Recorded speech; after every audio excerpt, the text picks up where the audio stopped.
Friday afternoon, Bristol Motor Speedway.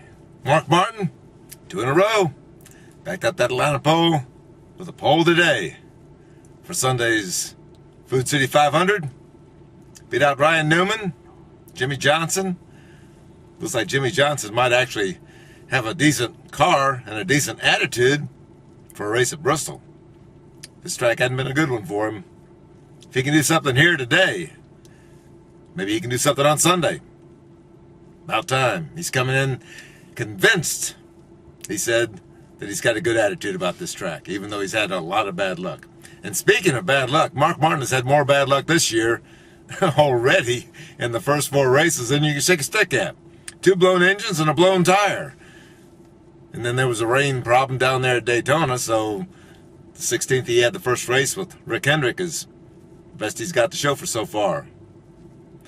Right now, we're looking at engines, we're looking at tires, and we're looking at this car tomorrow. I still think the car tomorrow needs some work. NASCAR says no. Here it won't make much difference. In fact, this track is so good, you can run side by side now. You don't have to bump anybody out of the way. The men going home, 45 cars showed up for 43 spots. Scott Riggs and Jeremy Mayfield. The 2 feel-good stories of the season. Hey, they've missed a bunch of races now. I don't know how they're going to turn it around. Talked with Dale Jr. for a while. This is the 30th anniversary of his father's first NASCAR win, 1979. That was before ESPN or anybody did the races week by week by week. CBS did a few of them that year. ESPN picked up the ball a couple of years later. But that 1979 win by Dale Earnhardt Sr. apparently has been lost to the ages. Dale Jr. says he'd like to see it again sometime. He was only 4 years old when his father won that race. First of 76 that the legend won before he died.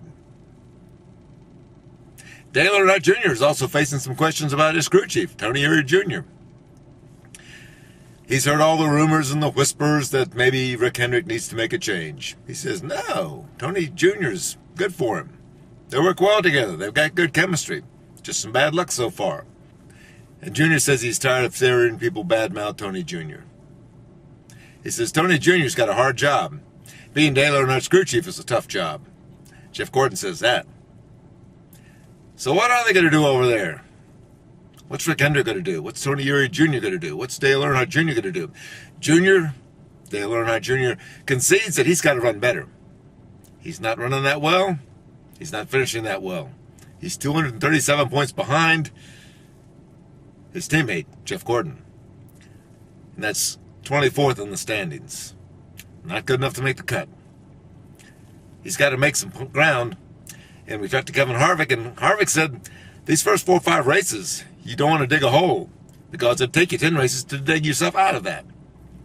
He says that's what he's trying to do, avoid getting in the hole. Earnhardt has to dig his way out. And then we've got Saturday night celebrity race. Junior Johnson, Harry Gant, Rusty Wallace. Hey, it could be interesting. I'm still not sure what the rules are. You got a 15-lap race, heat race, to qualify, and then you got a 35-lap feature. And you have teammates. I think Junior Johnson's teammate is Brad Daugherty. I don't know how they're going to fit in the same car. I think they each have separate cars. It could be fun. I hope it's just fun. We'll have to see. That's the story. Friday. Mike Mulhern for MikeMulhern.net, Bristol Motor Speedway. Mark Martin's on the pole. Maybe he can win.